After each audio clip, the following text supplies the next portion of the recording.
On January 24, 2022, a Walmart employee in Broken Arrow, Oklahoma, suspected a lady of stealing approximately $300 in Legos. This vigilant employee alerted local authorities, who responded quickly. After seeing the suspect's car, an officer stopped it. The driver was 20-year-old Mariah Davis. Professionally, Officer Johnson sought her driver's license and insurance. Hey, I'm Officer Johnson. Hey, do you get your license and insurance on you? So the reason we stopped you is today because Walmart called and they're, did you suspect of possibly ringing up some items? Huh? Yeah. Huh? You buy items? Okay.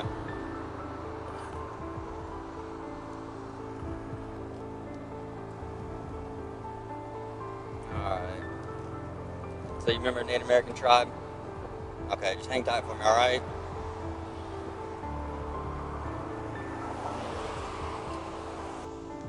Mariah was calmly informed by Officer Johnson that Walmart had reported a possible shoplifting incident. He briefly mentioned a Native American tribe, but its significance was unclear. She denied that there were other people in the vehicle as the officer collected information. Officer Johnson then asked Mariah about her Walmart shopping and if she bought anything. Mariah revealed her past arrests as the conversation briefly touched on them. Officer Johnson meticulously documented this information during his inquiry. The conversation ended with Officer Johnson asking Mariah about her Walmart purchases to establish a timeline.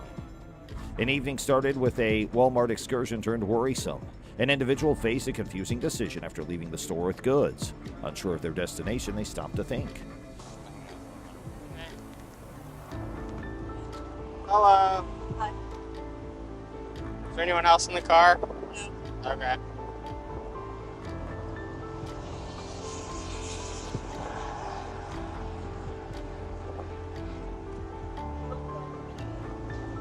So, what were you doing at Walmart? No? Yeah. Fine. Okay. We're gonna call it you stole Legos earlier.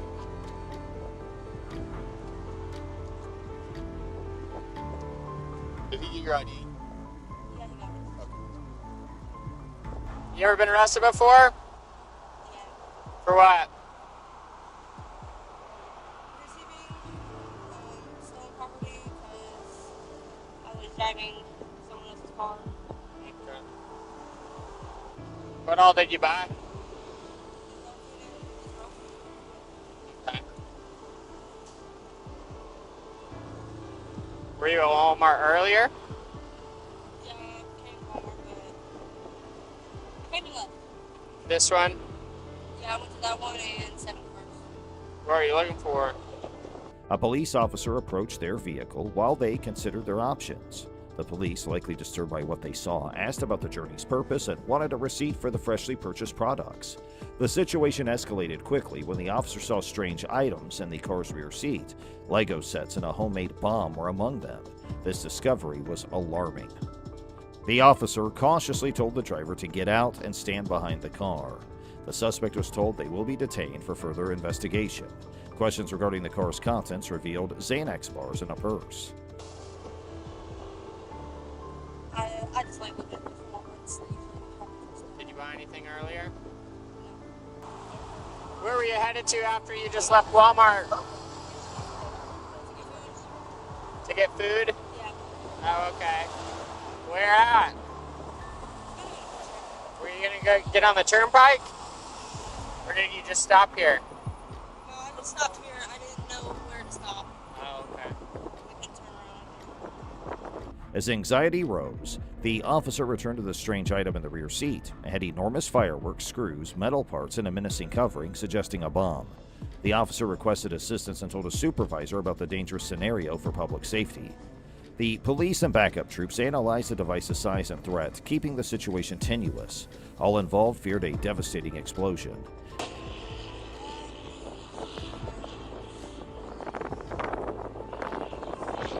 Alright, go ahead and hop out real quick.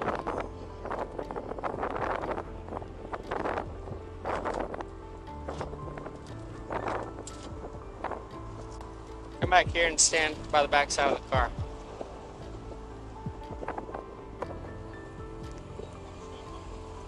You're gonna be detained right now, okay?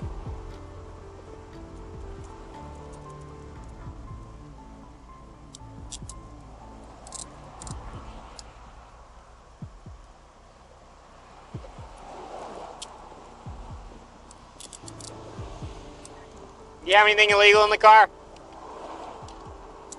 There's a bat. There's bars in my purse. Some Xanax bars. You're not prescribed? Okay. You have any guns in the car? Any other drugs? I don't think so. Okay.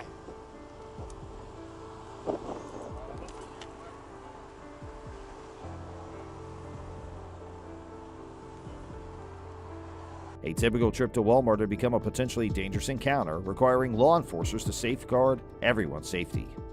An unnerving event occurred in a dimly lit parking lot. A new car caught the attention of the crowd. A concerned person found anything suspicious in the automobile and reported it. An explosive device was revealed, which was shocking. The source vividly described it as TNT-like, with heavy metal components like screws and nuts joined together. Bro. Yeah, go ahead and secure her. Explain to me what that device is in the back of your car that looks like a bomb. I didn't. My boyfriend made that. Okay, sit tight. There's a fucking bomb in the back of that car. Like, a bunch of fireworks strapped together with, like, metal and shit and wrapped around. Can you start a supervisor out here? It looks like there's some sort of explosive device in the back of the car that someone has built. It's got, like, 4 big-ass fireworks, and there's, like, big old screws and shit all within that, and then it's wrapped, got like a bunch of stuff wrapped around it, and I don't think it's gonna go off. How big is the sketch? It's like this big. It's definitely made to cause some damage when it goes off. Yeah. God, yeah, if she would have somehow like leaned back there and lit that thing, it would have been really bad. Yeah.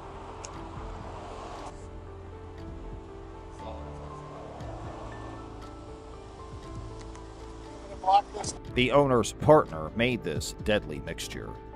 As the car's inside was dark, the observers suggested rolling down the windows to see what was in the back seat, and this shocked and confused the crowd. The vehicle's contents were disconcerting, prompting safety concerns.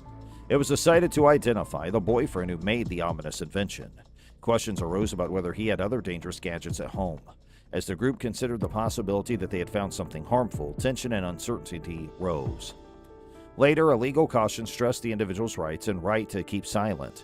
This changed the shock to a more professional and serious tone, suggesting an investigation. Yeah, we'll keep somebody else gets here. Yeah.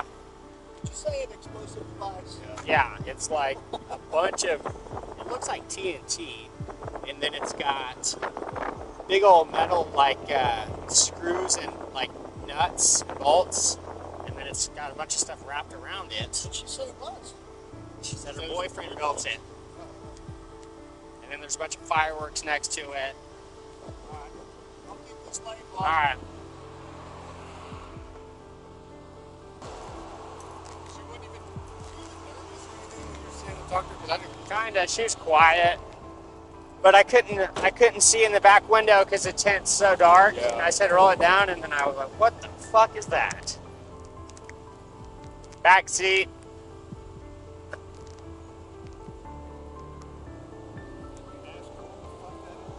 She just, all she said is that her boyfriend made it.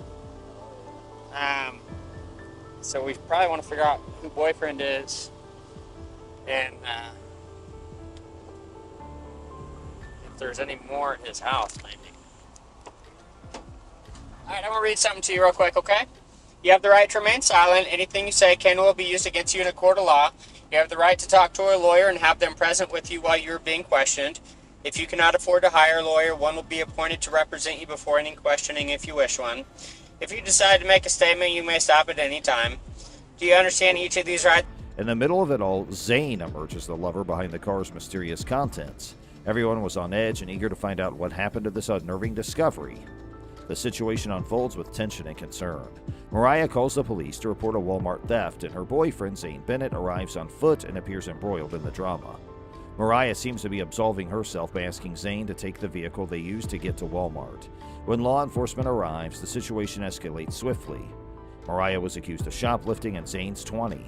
Zane's questioned and asked for identification by police. He says his girlfriend had his ID, but he has a photo. Another person, Patrick, claims to have just come from a car wash. The cops question Patrick about his friend's whereabouts. Did I explain to you? Okay, are you willing to talk to us? Okay. So what's the deal in the back of your car? You said your boyfriend built it? I honestly have no. I don't know nothing about fireworks except for fireworks. I mean, Okay. What's your boyfriend's name? Zane. Zane? Yeah. What's his last name? Bennett. Bennett.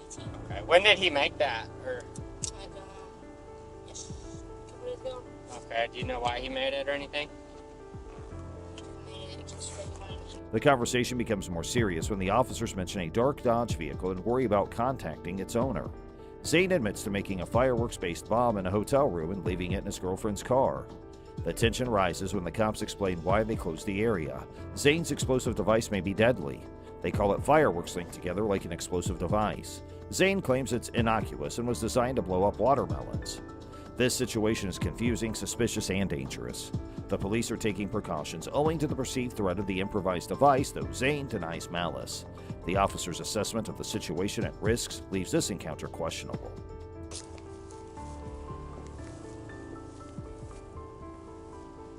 Where'd you come from? I came to car wash. My friend parked up here. Where'd your friend go? He's still parked at the car wash. Which vehicle? Hey, so you're not on arrest code, but I'm going to detain you real quick because we got some things we got to talk about. All right? Which vehicle? The truck, like, The dark Dodge with no front bumper? Okay.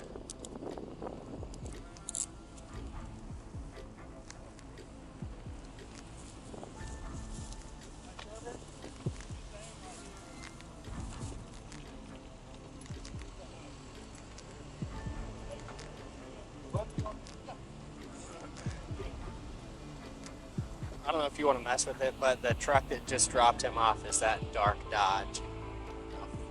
We want to have somebody go make contact with him. It's his friend. In an unusual and potentially deadly turn of events, Mariah offered Zane, a new acquaintance, a ride to recover his car from the Canterbury kennel. Zane nonchalantly told Mariah that he had created a homemade explosive device from pyrotechnics and other unusual things while they traveled. Zane said he wanted to test the explosion near watermelons. He said he had no evil intent or plans to use it as a weapon, with surprising disregard. He left it in the car because he had scrapped the experiment. Because it's kind of our protocol is it looks like an explosive device. So is it like active? Is it like volatile to where if it falls, breaks, is it going to go off? It's literally just fireworks. Like if you take it apart, it's a bunch of little fireworks. That are tied like in tape? Well, I mean, okay, so it's like a... Mariah doubted Zane's innocence after their discussion. When the authorities asked her about her connection to Zane, she said she had just met him through the Canterbury kennel. The police investigation worsened the issue. Next step today, he was going to take it out and blow up some watermelons with it. He said it's a couple of fireworks tied together. You have to light it like a normal firework. And he said, I just wanted to see what the stuff I taped to it on the outside would do if I lit it by a watermelon. Yeah, I said, were you trying to use it as a weapon? Were you gonna, go do anything today? He goes, no, I was just gonna blow up some watermelons. And I said, okay. And he goes, that's why I left it in the car, because we were gonna go and then we didn't go. So I was like, all right, cool.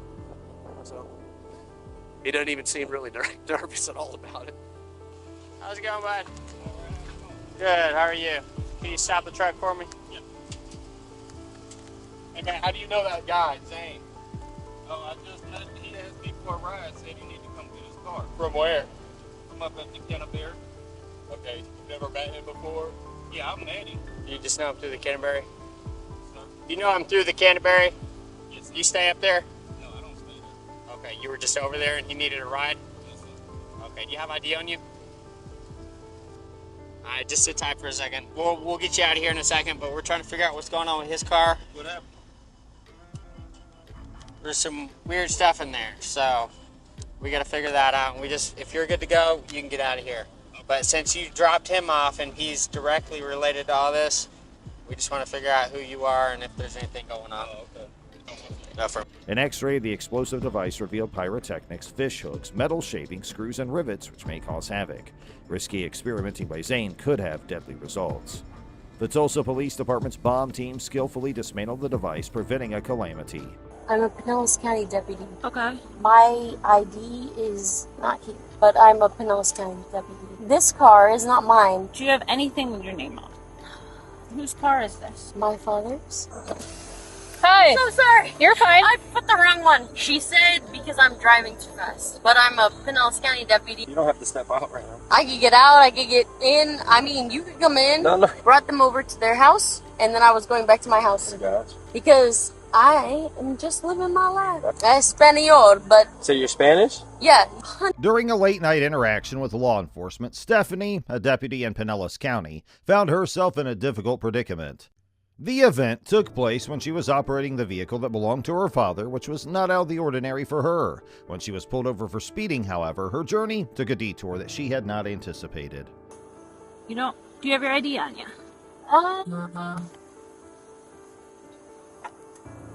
Do you have any weapons on you? No. Okay. Well, I'm a deputy, but Well, that's why I'm asking. Do you have any weapons on you? Or I live right there. Okay. I would normally, but Do you have some kind of ID or anything on you? my ID is not here. But I'm a Pinellas County deputy. Okay. Do you have some kind of ID on you?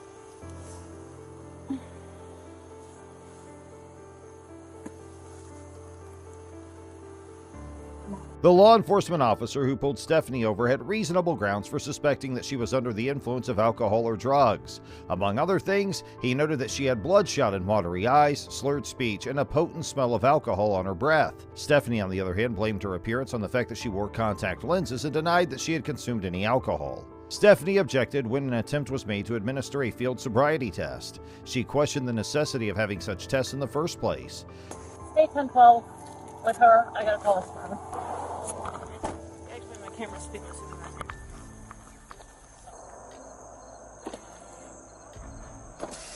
Hi. So sorry. You're fine. I put the wrong one. How are you? Hey, how are you? Good. What's going on tonight? I have no idea. I'm trying to get home. Oh, okay. Do you know why she pulled you over? She said because I'm driving too fast. Oh, okay. But I'm a Pinellas County deputy, and I'm just trying to get to my house, which is right there. Gotcha. Okay.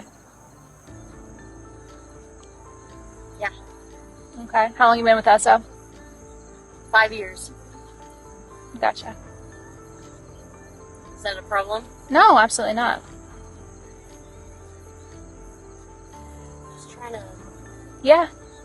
What? Yeah. Whatever she wants to do. The police were adamant about inspecting her eyes to discover whether or not she was drunk, but Stephanie put up a fight against it. She said that the officer's spotlight was too bright and that the test was biased against her. Stephanie persisted in stating her views, making it clear that she had no intention of complying with the officer's wishes. Throughout their interaction, Stephanie made a point to bring up the fact that she is a deputy with the Pinellas County Sheriff's Office. She may have hoped that this would have had some bearing on the course of the events. I picked up someone, brought them over to their house, and then I was going back to my house. Gotcha. Because I am just living my life. I gotcha. And they actually live with Pinellas. And so I was like, oh, I'll bring you home. Gotcha. Boom, boom, boom, boom. Easy. Espanol, but Where from? wait. So you're Spanish? Yeah, From you say where? Mm-hmm. Honey, you know you speak Spanish? Mm-hmm. Ah, pero where? Ah, okay. I'm Dominican. Dominican? Oh, no. No. No. What's wrong with that? Italiano, okay? And I only speak some Spanish, Gotcha. okay? In spite of this, the officer kept a professional approach and proceeded with the investigation. While the officer was trying, Stephanie told the officer that Ernie's locations and activities that evening, earlier that evening, she had been downtown purchasing light fixtures and lights for an apartment complex. Stephanie's movements were being investigated by the officer at the time. She suggested going to see her sister, who resided in the area. I want to give you every opportunity for you to show me that you're okay to drive. And I really hope that that's the results we get, okay? But at this point, I can't just look the other way.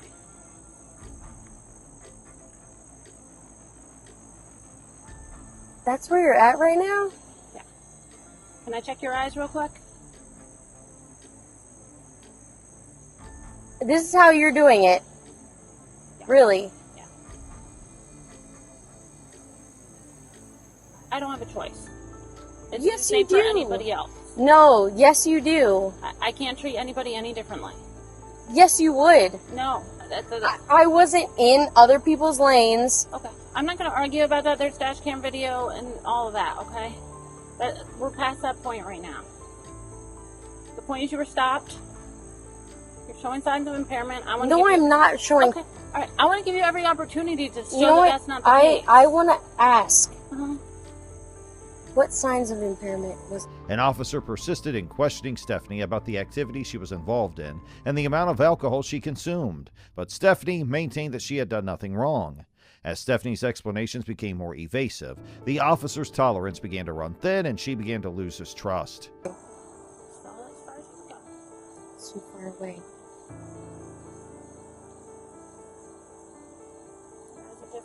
You're not focusing on the pen. I just need you to focus on the pen, okay?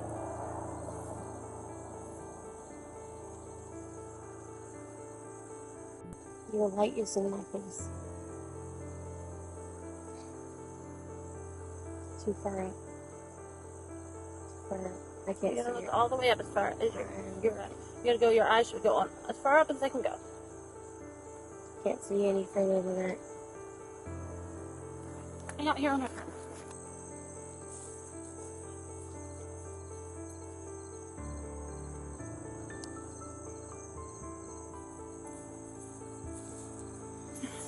Alrighty.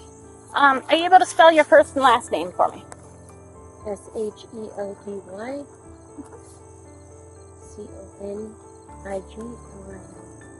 Despite Stephanie's insistence that she was not intoxicated, the officer opted to proceed with a field sobriety test, which included walking heel to toe in a straight line and completing a one-legged stand.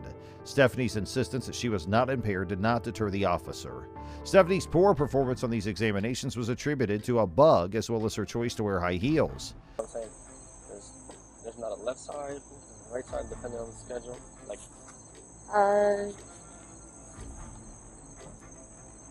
you know what I'm saying? There's like A and B. Okay. Yeah. I'm on B. Gotcha. So this is your light week? Yeah. Gotcha. For this, if it makes it easier, you can take your shoes off. I feel like the road would probably be better for this. Is she new? Been here longer than I have. Then why is she doing this? The officer's suspicions continued, and as a result, they made the decision to inform Stephanie of her rights under the Miranda warnings. Need help?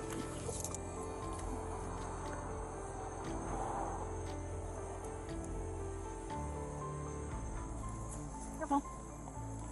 Alright. Sammy, you come up, step up to this line. Are you ready? Alright, what I'm going to do is put your left foot on the line. Other left. And then you can put your right foot front like this, standing heel to toe. Arms down at your sides. Yep. Just stay in that position. Don't move till I tell you to begin. Now, when I tell you to begin, you're going to take 9 heel to toe steps down the line, okay? It's going to look like this. 1, 2, 3, and so forth. End of the 9th step, you're going to keep your front foot planted. You're going to step off of your back foot. You're going to turn around by making a series of small steps. It's going to look like this. Then you're going to take 9 heel to toe steps back down the line. 1, 2, 3, and so forth. Several things I want you to keep in mind during this test. When you look down at your feet, keep your arms down at your sides, count your steps out loud. Once you've started this test, I don't want you to stop until you finish. Do you have any questions? So you want me to do 9 heel toe steps down the line. Yep. And then on the 9th, I want you to do small steps, count it out, and then 9 heel steps. Yep. Turn around as I demonstrated. Keep your front foot planted. You're going to step off of your back foot. You're just going to turn around like this. You don't need to count your steps when you're turning around. You count your steps down, your 9 steps down, and your 9 steps back. Okay? No. Okay. You may begin. 1, 2, 3. Stephanie gave the officer her permission to question her, but she only disclosed a few details about her plans for the evening, such as the fact that she had been downtown earlier and that she intended to go back home. Okay, that's fine. I'll let you know when you can, okay? Okay, whenever you want. All right. A soda can, right? Yep. You may begin. 1001, 1002, Look down at your feet. 1003, 1004, 1005, 1006, 1007, 1008, 1009, 1010, 1008, 1009, 1010, 1011, 1012, Hands over your sides. 1000. Huh? Keep down your hands next to you. Oh, now I forgot which And now one. you may stop. Oh, That'll conclude our field sobriety test. sorry. I miscounted when you said. Got a bug in my nose. Huh? The bug just flew The in my nose. bugs. You have to get in the. If you're in the grass, you're gonna get the bugs. All right. I want to ask you some questions about tonight. I have to read you your rights first, okay? Specific questions.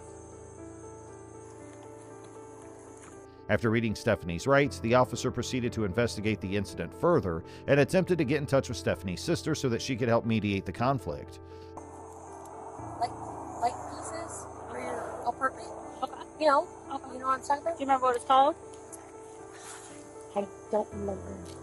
But you can buy a couple pieces. Where else did you go?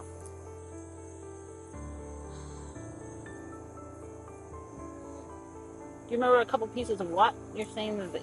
Like pictures Okay. for apartment complexes. Okay. But it's like lamps? Yeah, lamps. Lamps. There were a lot of dogs there. Remember where else you went? No, we were just trying to piece furniture together. What time is it right now without looking, if you had to guess? 12 o'clock. How much did you have to drink while you were down there? I didn't have any drink. On the other hand, it was still unclear if Stephanie would be held accountable in any way or face any consequences as a result of the event. Sure. What? Like just your stuff? Do you have anything else you want? My wallet. Where is that? It should be in passengers. Just that? Just your wallet here?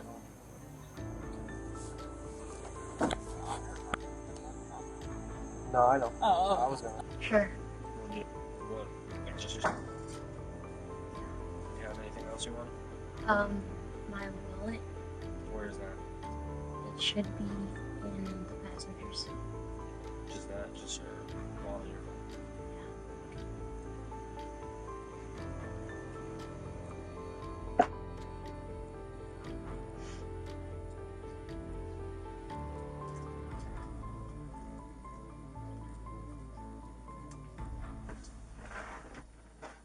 The interaction that took place between Stephanie and the officer highlighted the difficulties that law enforcement officials face when trying to ascertain whether or not a person is sober and maintain the law. Is that the only number for your sister? Why? She's not picking up. Well, she's asleep. If I can't get a hold of it, I'm gonna keep trying. Sure, if you called over her phone, sometimes you're more likely to answer. If she doesn't pick up, I'm gonna have to tell her. Okay. I'm gonna keep trying though, but. Alright. It is what it Do you want us is. to try off of your phone? Is she more likely to answer if she sees it? Oh, yeah. Oops, can you... I tried. Huh? What is it? Fuck. Give me your phone, sir. Alright, do you want anything other than your wallet and your phone out of your car? The fact that Stephanie insisted over and over again that she was not impaired, in addition to the fact that she was a deputy, made the matter more complicated. The conclusion of the incident was still unknown, and the way in which Stephanie behaved in the future and worked with the authorities would be a significant factor in determining the outcome. What are y'all taking me in for? What did I do? Operating a vehicle while under the influence of alcohol or drugs or other controlled substances. No. A belligerently intoxicated woman is arrested in Ohio after crashing a vehicle while transporting a patient with special needs. Kelly, I'm gonna have you step out with me, okay? We gotta go. I know. I gotta get you out of here though, okay? I know you're not gonna do that. Yeah. Kelly, we're not laying back down. All this before she blatantly Kelly Barton, then 48 years old, was put in a dangerous position by a series of strange happenings. She was on the clock and transporting a patient with special needs when the accident occurred. Kelly slammed into a lamppost while driving. Kelly's untidy and shaky appearance was immediately noticeable to the responding police officers. I don't know what this is. She shredded the back of that. She's She in the back of my car. Well, she popped both tires, so I'm afraid she hit something in the dash. So, yep. I guess it's going to be by the roundabout. That's what I think too. Well, you're saying she came Glendale Milford? Yeah, it'd be up. Oh, yeah. Okay, so here's what she told me. The driver is in her car. Okay. So I came to an empty vehicle. All right. The owner of this facility or whatever it is, they transport special needs people. 32, squad dispatch 106. This driver is for 93-year-old female semi-conscious. Kelly initially disputed responsibility for the collision, but it was later discovered that alcohol was a contributing factor. She denied that she had ever driven under the influence, despite the fact that she was employed as a caregiver. However, video surveillance from a neighboring gas station positively identified her as the driver. As a result, she was accused of driving under the influence while transporting the sick patient, and she also faced charges of ignoring her duty. Your driver is someone that stays at a shelter? Huh? Your driver is somebody who stays at a shelter? My coworker. She's a coworker. Okay. But I'm the driver. That's my car. She in the back seat. No, I'm talking about this one. This one, yeah, she stays in the shelter. In the shelter. She just got the job. Yeah, she just got. We're trying to figure out a way. If we got to get her home, we got to figure out I'll get her. I'll safe take her. place to. Yeah, she's at the shelter. I know. So here's the situation. It's a unique one. Highway 31, okay. This car belongs to a special needs driver service. They drive special needs people around to different places. The driver is heavily intoxicated. We're going to go see what she hit in Blue Ash, but the gentleman that was being driven said she hit a pole. The car's on only one wheel. When I got here, the car is turned off, and this driver is sitting in the passenger seat of a coworker's car that came to pick up the special needs person. So, can we even go the other guy route? Nobody saw her driving. Lady picked her up, said my boss told me to come down here, and Kelly's behavior took a sudden and unwelcome turn as paramedics arrived to examine her. She started making sexual statements about the responding officers that shocked everyone. Multiple tests conducted by the police confirmed that Kelly's blood alcohol content was far higher than the permissible level. yeah, let's go ahead and just get the whole squad. Hey, Kelly. Yes, sir. Can I have you step out here with me real quick? I'll help you out. I know. Give me your hand, and I'm gonna help you out. Trying. I know you're trying, but I need you to work with me, okay? So this nice lady can give you a ride home, okay? So go ahead and step out for me, all right? Officers worked for several minutes to convince Barton to step out of the vehicle. Kelly, I know you're tired. Here, hold my hand, and I'm gonna get you out, okay? So I need you to come out with me, all right? Because we're gonna work together, okay? Listen to my partner, please. Yeah, come on, Kelly. Please. I'm gonna get you these shoes, all right? Kelly, knowing that her arrest was likely, persisted in her bold behavior, fighting off the cops as they tried to place her in the police car. At the end of the day, she was arrested for drunk driving. Kelly's arrest antics left a confusing tale in her trail, and if anyone thought she was brazen before, they were shocked by what they saw. Here, 18-year-old Skylar Floss gained notoriety after releasing a video in which she claimed to have fooled a police officer during a DUI stop. I got out of a DUI and got let off with a warning. She bragged that she had avoided a DUI charge by using her wit and charm, and that the police officer had even asked her out. A different picture emerged, however, after Deputy Stallman of the Jefferson County Sheriff's Office revealed body cam footage. I blew 3.8 and he let me off with a f***ing warning and gave me his number and said we should meet for coffee or lunch. He was hot, so I'm getting lunch with him tomorrow. Skylar was pulled over by Deputy Stallman for weaving on the road, and Stallman voiced his fear that Skylar might be impaired by alcohol. He asked how she was doing and gave her a card with the department's information on it, rather than his personal number. I'm in the Jefferson County Sheriff's Office. I pulled you over because you were weaving a little bit back there. Where are you coming from? I was coming from my friend's house. I actually just got dumped. Okay. So I was like crying and like I'm really Okay. sorry. Were you on your phone and stuff too? I was trying to call him to get a hold of him because my heart hurts. Okay. So bad. Well, I'm just concerned that you were weaving because of alcohol, but if you're on your phone, have you been drinking or anything tonight? No? Okay. Despite her protest, the officer acted professionally by issuing simply a warning for her own protection. Skylar's video not only showed her bragging about taking advantage of the cop's good nature, but also showed her making up a story about how she blew an astounding 3.8 on a breathalyzer, which could have killed her. As a matter of fact, she was never put through any sort of examination. Skylar's irresponsible behavior at a party before the event was revealed by new evidence. Sounds like you're having a rough night, so I'm not going to add to that by writing you a ticket or anything, okay? So I'm just going to give you a warning. It's not a big deal. I just want to make sure you're okay. You were weaving a little bit, and I just want to make sure you're okay to operate the motor vehicle, and I believe you are. So my information's right here on the front. The reason I stopped you here is on the back. Where we were headed, get there safely, and I'm sorry you're having a bad night. Yeah, I'm just like, Okay. No, you're fine. Yeah, no, you don't need to apologize. I mean, you were weaving a little bit with no traffic out. I just want to make sure you're okay, that's all. Skylar eventually confirmed her irresponsible behavior and her fabrication of stories for online attention. Neither she nor Deputy Stallman, who had behaved professionally throughout the incident, faced any legal consequences. The incident acted as a warning against making baseless charges and highlighted the significance of acting responsibly while behind the wheel. Lydia Badillo found herself in a precarious circumstance that differentiated her from the other people. During her effort to sneak 2 undocumented immigrants across the Mexican border, she was caught by Border Patrol agents. Fine, you're fine. Just come over here to this side.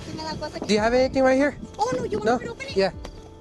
Right. Okay. They're my friends. Okay, and who are these? Oh, some of these friends. Okay. Carmen y yo. Okay.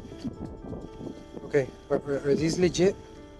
Because they look fake. I'm guessing because I met them at Club Fuego. We're going to Agave. We're going to go have some drinks. How long have you met this? Yeah, tengo como 4 months. We met there at Club Fuego. Oh, okay. All right. Just wait for me right here, okay? You don't have anything? I'm looking at your Sorry, sir. What? I'm looking at your eyes. Why? Because you look pretty handsome. Oh. We need to call the cops. Can I just please? I have an autistic kid in my house. Okay. Please. Let's do it. Please. Yes. Lydia resorted to an ill-conceived approach when her illegal business started to fall apart. She sought to seduce Officer Francis by asking him to wait while she lavished him with praises. This was a mistake on her part. Officer Francis, on the other hand, was not readily persuaded. He began to have doubts about the fake identification cards that Lydia had handed him. I had 2 investigators today, Okay. earlier. Do it, ma'am. In What? my car, Ma'am. I just want to... Estos documentos por un tiempo. Por un año. Ok. Pues son falsos, ok. Y tener documentos en estados de Texas es un delito. Las ID, a esta te sale a un señor, a tuya. Esta no me sale nada. Ok, so estas identificaciones son falsas. Ok. After conducting further research, he discovered that both of the IDs were forged, exposing Lydia's deceptive plan. The 2 women who were traveling with her were revealed to be undocumented immigrants hailing from El Salvador who were caught up in a murky human trafficking operation. These victims were held captive in debt bondages, where they were compelled to perform forced labor and subjected to sexual exploitation in order to repay their traffickers. Ahora, yo lo que le quiero dar a entender a ustedes es que, so it's clear what's going on now. But we already passed that. You had 2 undocumented people in the vehicle. We're past that. Y ahora Ma'am. ya es mi culpa. Ma'am. Culpa de eso. Okay? You're under arrest for human smuggling. No, sir. Turn around. Please. Turn around. Okay. Todo por yo manejar. Turn around. Separate your arms. Lydia was taken into custody without delay, while the 2 Salvadorian ladies were deported back to their native country, potentially saving them from years of unspeakable torment. The ill-advised attempt that Lydia made to charm her way out of trouble failed tragically as Officer Francis stayed unwavering in his commitment to God dang it, fuck. The ill-advised attempt that Lydia made to charm her way out of trouble failed tragically, as Officer Francis stayed unwavering in his commitment to enforcing the law and protecting people who are susceptible to being exploited. Balance? I do have an autoimmune disease called Bechet syndrome. Okay. Yes. Bechet syndrome? Bechet syndrome. The last time I was diagnosed, I was about the third person in New Mexico to have it. Okay. It's very similar to lupus. Okay. All right. And have you try these tests as best you can, and we'll go from there, okay? Yes, sir. Do you feel comfortable walking in those shoes? Yep. Does your autoimmune disease or whatever it is, does it affect your ability to walk and balance? At times I do get lesions inside of my intestines. I did go to the doctor last week for a lesion that I had. Okay, and did they give you something for it? Do you think it's better? They haven't done anything? The unexpected meeting between Brooke Teague and a police officer took a fascinating turn that worked out well for her. She was initially stopped because of her irregular driving, which raised concerns about possible intoxication or a need for assistance. When Officer Smith pulled Brooke over, she greeted him cheerfully. Just your eyes, do you understand? Yes, sir. Try to hold your head still, please. Keep watching it. I need you to look at it. One, two, three. My balance is very bad. 4, 5, 6, 7, 8, 9. E, F, G, H, I, J, K, L, M, N, O, P, Q. Okay, do you know your numbers? Yes, sir. Can you count backwards for me? Start at 47 and end at 32, please. 47 to 32? Yes. 47, 46, 45, 40. Okay, just do a You're 47 not allowed and to arrest start me me. at 46. Advice The breast test is by willingness. Okay. Go ahead and turn around for me. I'll read you the implied consent and you can decide for yourself. You're not going to... Brooke claimed multiple times that she had only had one beer and that she had just gotten off the phone with her baby's father, Zachary. Brooke had obviously had more than one drink, but her relationship with the police officer only improved as time went on. Go to your left. You are under arrest for driving under the influence of an intoxicating liquor or drug. The New Mexico Implied Consent Act requires you to submit to a breath test to determine the alcohol content of your blood. After you take our test, you have the right to choose an additional independent test. If you choose to take this additional independent test, you have the right to a reasonable opportunity to arrange for a physician, a licensed nurse or a laboratory technician or technologist who is employed by a hospital or physician of your own choice to perform an additional chemical test. The cost of this additional test will be paid for by the law enforcement agency, the Albuquerque Police Department. Do you agree to take our test? It will be a breath test. Constant breath. Blow constantly, hard and constantly until the machine stops making noise. Go ahead. Blow, blow, blow, blow, blow, blow, blow, blow, blow, blow, blow, blow, blow. Try it again. Now the legal limit in the state of New Mexico is 0.08. Your first breath score was a 0.16 and your second was a 0.16. You're over 2 times, so you're at 2 times the legal limit. It's a little bit more than one shot, okay? 0.08 is the point. 0.08 is the legal limit.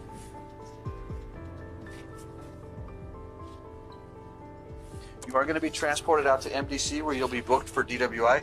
You're also going to be booked for failed to maintain a traffic lane, failed to obey a traffic control device, and for not having your proof. Brooke failed the sobriety test administered by Officer Smith, resulting in her arrest for DUI despite her laughter and smiles during the test.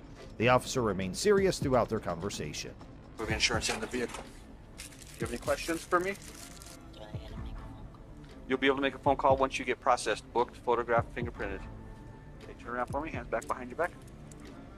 How long? No, how long did you fight though? Oh, I fought for 11 Did you ever have your nose broken? Yes. Left. I'm also able to stand up for myself from bullying.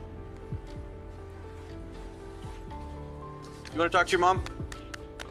You want to tell her you got arrested? Yes. Okay.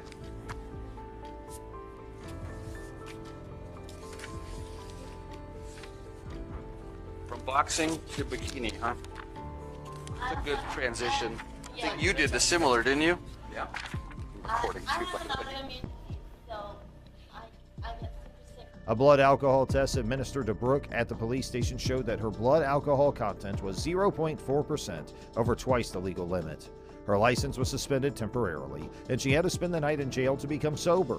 The incident demonstrated how arrests can be conducted with dignity and respect for all those involved. This lovely meeting could have resulted in something else in another setting, but that night, fate had other intentions.